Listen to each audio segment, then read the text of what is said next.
तो बच्चों आज हम पढ़ने वाले हैं कक्षा 10वीं की गणित की प्रश्नावली 1.2 और उसका आज हम परिचय करेंगे। उसमें जो भी उसका थ्योरी है वो थ्योरी हम करने वाले हैं। इंट्रोडक्शन पार्ट है ये, और किसी भी चैप्टर का जो है इंट्रोडक्शन पार्ट काफ़ी इंपॉर्टेंट होता है। किसी भी चैप्टर के लिए अगर आप उसका इंट्रोडक्शन पार्ट देख लिए हैं तो उसमें क्या होता है 75% आपका जो एक्सरसाइज का जो क्वेश्चन है वो आपका कवर हो जाता है।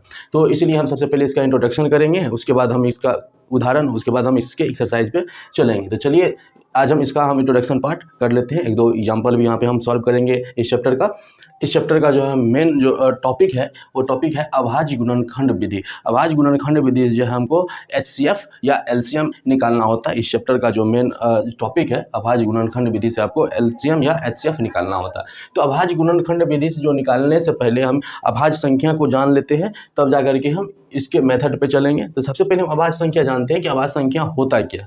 तो सबसे पहले हम जानते हैं कि अभाज्य संख्या क्या होता है। तो अभाज्य संख्या जो है, अभाज्य संख्या क्या कहता है कि ऐसी संख्या जिसमें एक और स्वयं से भाग लगे, ऐसी संख्या क्या कहलाता है, अभाज्य संख्या कहलाता है। 2 में 1 से और 2 से स्वयं से लगेगा भाग, 3 में 1 से और 3 जो है स्वयं इसी से भाग लगेगा, 5 में 1 और स्वयं 5 से भाग लगेगा, 7 में 1 और स्वयं 7 से भाग लगेगा। तो ऐसी संख्या जो है अभाज्य संख्या कहलाती है, जिसमें एक और जो नंबर है, जो संख्या है उसी से भाग लगे, एक और जो संख्या है उसी से भाग लगता है, तो वो जो संख्या होता है वो होता है अभाज्य संख्या। तो आपको ये चीज़ क्लियर हो गया है अभाज्य संख्या क्या होता है। अभाज्य संख्या ऐसी संख्या जिसमें एक और स्वयं से भाग लगे, वो संख्या क्या होता है, अभाज्य संख्या होता है। अब चलिए इसके हम जो विभाजित का जो है कुछ नियम जान लेते हैं कि कैसे कैसे विभाजित होता है, कौन सी संख्या किससे विभाजित होगा। चलिए अगला टॉपिक है मेरा 2 से विभाजित संख्या।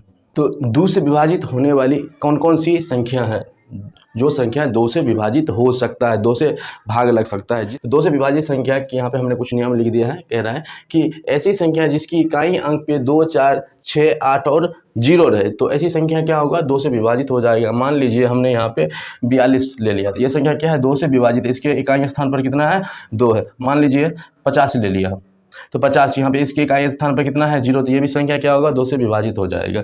मान लीजिए यहाँ पे हम 68 ले लिए, तो यहाँ पे क्या होगा, इसके इकाई स्थान पर कितना है, 8, ये भी संख्या जो है 2 से विभाजित हो जाएगा। तो ऐसी संख्या जिसकी इकाई स्थान पे 2, 4, 8 और 0 रहे, तो वो संख्या क्या होगा, 2 से विभाजित हो जाएगा। अब चलिए 3 से विभाजित संख्या को जान लेते हैं। अब जो है 3 से विभाजित संख्या कौन कौन सी संख्या जो है 3 से विभाजित होगा। तो यहाँ पे हमने क्या लिखा है कि ऐसी संख्या जिसके आपस का जोड़ 3 से विभाजित हो। ऐसी संख्या जिसके आपस को अगर जोड़ेंगे, जो भी संख्या उसके आपस को जोड़ेंगे, अगर वो संख्या अगर 3 से विभाजित हो रहा है, इसका मतलब क्या होगा, वो संख्या 3 से विभाजित होगा। मान लीजिए हमने यहाँ पे 141 ले लिया, एग्जाम्पल के लिए हमने 141 ले लिया। आपको कैसे पता चलेगा कि ये 3 से विभाजित होगा या नहीं होगा, तो आपको क्या करना है, इस तीनों संख्या को आपस को जोड़ देना है, आपस को में जोड़ देना है, इन तीनों संख्या को आपस में जोड़ देना है और उसको चेक करना है कि क्या ये जो संख्या है 3 से विभाजित है। अगर वो संख्या अगर 3 से विभाजित होगा तो इसका मतलब क्या होगा कि ये भी संख्या 3 से विभाजित होगा। चलिए हम इसको आपस का हम जोड़ करते हैं। यहाँ पे 1 + 4 + 1, 141 है तो 1 + 4 + 1 कितना हो गया, 4, 2, 6, ये 6 हुआ, ये क्या हो गया, 6 निकल गया। तो 6 क्या है, 3 से विभाजित होगा, 6 जो है 3 से विभाजित होगा, इसीलिए जो है ये भी संख्या 3 से विभाजित होगा। आप इसको चेक कर सकते हैं, ये संख्या 3 से विभाजित है। तो यहाँ पे इस प्रकार से आप ट्रिक लगा करके आप उसे चेक कर सकते हैं कि क्या ये संख्या 3 से विभाजित है या नहीं है। कैसे चेक करना है, तो जो भी संख्या होगा उसको आपस में जोड़ देना है और उस संख्या को चेक करना है कि क्या ये संख्या 3 से विभाजित है। अगर वो संख्या अगर 3 से विभाजित होगा, इसका मतलब क्या होगा कि जो संख्या मेरे पास दिया है वो भी संख्या 3 से विभाजित होगा। चलिए 5 से विभाजित संख्या को हम चेक कर लेते हैं। क्या है 5 से विभाजित संख्या, 5 से कौन कौन सी संख्या विभाजित होगा, तो ऐसी संख्या जिसकी इकाई स्थान पर 0 और 5 रहे। ऐसी संख्या जिसकी इकाई स्थान पर 0 या 5 है, तो वो संख्या क्या होगा, 5 से विभाजित हो जाएगा। मान लीजिए यहाँ पे हमने 55 ले लिया, इकाई स्थान पर कितना है, 5, इसका मतलब क्या होगा, ये संख्या 5 से विभाजित है। मान लीजिए हमने यहाँ पे 765 ले लिया, 765 ले लिया, इकाई स्थान पर कितना है इसका, 5, इसका मतलब क्या होगा, ये संख्या 5 से विभाजित है। मान लीजिए हम 840 ले लिए, इसके इकाई स्थान पर कितना है, 0, इसका मतलब क्या है कि ये संख्या 2 से भी विभाजित होगा, क्योंकि यहाँ पे हमने नियम में लिख दिया है कि जिस संख्या के इकाई अंक पर 0, 2, 4, 6, 8 और 0 है, तो वो संख्या क्या होता है, 2 से भी विभाजित होगा। तो ये जो संख्या है 2 से भी विभाजित है और 5 से भी विभाजित है। तो इस प्रकार आप संख्या को चेक कर सकते हैं। तो इस प्रकार आप डायरेक्टली उसमें हम अप्लाई कर सकते हैं। जब भी हम गुणनखंड निकालेंगे तो वहाँ पर उतना सोचने की जरूरत नहीं होगा, हम सीधा डायरेक्टली चेक कर सकते हैं कि ये संख्या जो 3 से विभाजित है, 5 से विभाजित है या 2 से विभाजित है। तो इस प्रकार जो है आप इस लॉजिक पर आप काम कर सकते हैं कि ऐसी संख्या जिसके इकाई स्थान पर 0 और 5 रहे तो वो संख्या क्या होगा, 5 से विभाजित होगा। ऐसी संख्या जिसकी आपस का सम 3 से विभाजित है तो वो संख्या भी 3 से विभाजित होगा। ऐसी संख्या जिसके इकाई अंक पर 2, 4, 6, 8 और 0 है वो संख्या 2 से विभाजित होगा। तो इस प्रकार जो है आप इस लॉजिक से आप बहुत जल्द में आप किसी भी सवाल का आप गुणनखंड निकाल सकते हैं। चलिए, इसका एक सूत्र है, काफ़ी इंपॉर्टेंट सूत्र है, काफ़ी इंपॉर्टेंट सूत्र है। वो सूत्र क्या है? तो इसका जो सूत्र है, पहली संख्या गुने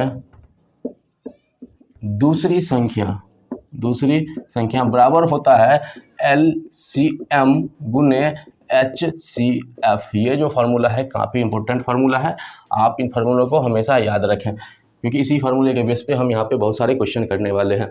तो सूत्र क्या है? पहली संख्या गुने दूसरी संख्या बराबर क्या होता है? LCM गुने HCF। अब यहाँ जो है इस फार्मूले से आप काफ़ी चीज़ निकाल सकते हैं। चलिए, मान लीजिए कि आपको अगर पहली संख्या निकालने के लिए बोल रहा है तो आप क्या करेंगे? पहली संख्या बराबर क्या होगा?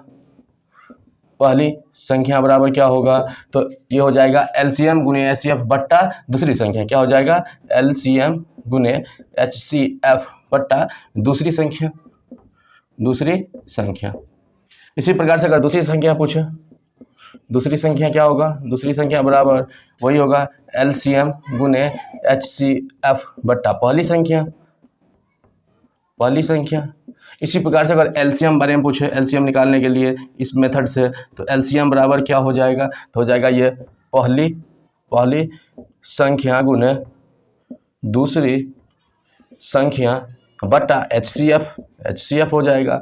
अगर इसी प्रकार से HCF निकालने के लिए बोले तो जो जिसके साथ में रहता है वो क्या होता है? उसका दूसरे का बट्टा आ जाता है। तो ये मान लीजिए हमने यहाँ पे LCM निकाला तो इसके साथ क्या है? HCF, तो ये इसके बट्टा चला जाएगा।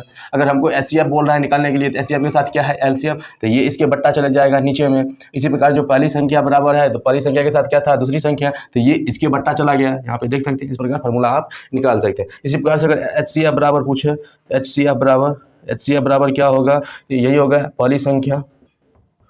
पहली संख्या गुने दूसरी संख्या बट्टा LCM। तो ये जो है ये जो फार्मूला निकला है सभी यहीं से निकला है, यही मेन फार्मूला है, इसी फार्मूला से सारा फार्मूला निकला है। तो इतना कुछ था इसके परिचय पार्ट में, इसका थ्योरी पार्ट में। अब हम इसका उदाहरण करते हैं। चलिए हम इसका एक उदाहरण कर लेते हैं। उदाहरण नंबर 5 जो है इस चैप्टर का काफ़ी इंपॉर्टेंट उदाहरण है। चलिए देख लेते हैं उदाहरण नंबर 5 क्या कह रहा है। कह रहा है कि संख्याओं 4 के पावर n पर विचार कीजिए जहां n एक प्राकृतिक संख्या है। जांच कीजिए कि क्या n का कोई ऐसा मान है जिसके लिए 4 के पावर n अंक 0 पर समाप्त हो। तो चलिए यहाँ पे हम इसको हल करते हैं, और हल आपको कैसे करना है आप लोग देखते रहिए। चलिए इसको हम हल करते हैं। तो यहाँ पे क्या कह रहा है कि n एक प्राकृतिक संख्या है। तो n क्या है? n एक प्राकृतिक संख्या है। n एक प्राकृतिक संख्या है। तो जब n क्या है? प्राकृतिक संख्या है, तो n का मान क्या होगा? प्राकृतिक संख्या कहाँ से स्टार्ट होता है? तो प्राकृतिक संख्या होता है 1 से स्टार्ट। तो 1 2 3 4 प्लस इन्फिनिटी, अनंत तक 1 से स्टार्ट होगा और अनंत तक चला जाएगा। ये होता है प्राकृतिक संख्या।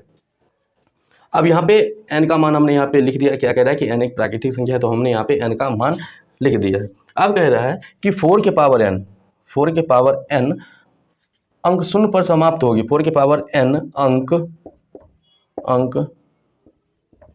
0 पर समाप्त होगी तो वह संख्या 5 से विभाजित होगा। अभी जस्ट हमने आपको बताया है कि ऐसी संख्या जिसके इकाई स्थान पे 0 हो तो वो संख्या क्या होगा? 5 से विभाजित होगा। इस क्वेश्चन का कहने का मतलब क्या है कि 4 के पावर n अंक 0 पर समाप्त होगी। अगर वो संख्या अगर 0 पर समाप्त होता है तो वो संख्या क्या होगा? 5 से विभाजित होगा।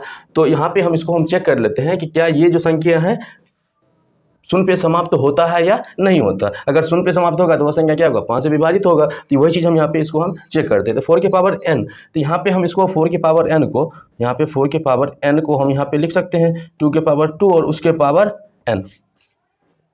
ये चीज़ हम लिख सकते हैं। और यहाँ पे आपको पता है पावर का पावर क्या होता है, मल्टीप्लाई हो जाता है।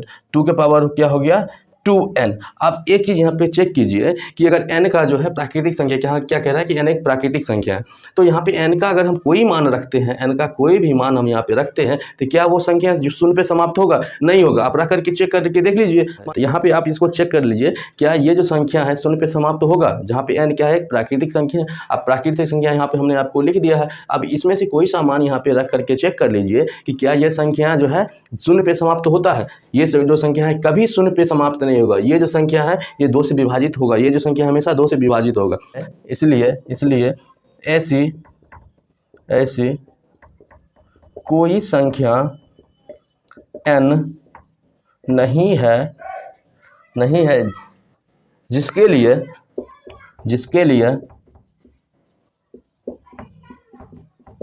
लिए 4 के पावर n अंक शून्य पर समाप्त होगा। ऐसी कोई संख्या n नहीं है जिसके लिए 4 के पावर n शून्य अंक पर समाप्त होगा। तो यहाँ से हमने इसको जांच कर दिया है कि ये जो है 4 के पावर n जो है ऐसी कोई इसके n के लिए ऐसा कोई संख्या नहीं है जो इसके इकाई स्थान पे शून्य है, मतलब शून्य पे समाप्त होगा। तो इसको हमने यहाँ पे जांच कर दिया। यही हो गया इसका वेरीफाई, इसको हमने यहाँ पे जांच कर दिया।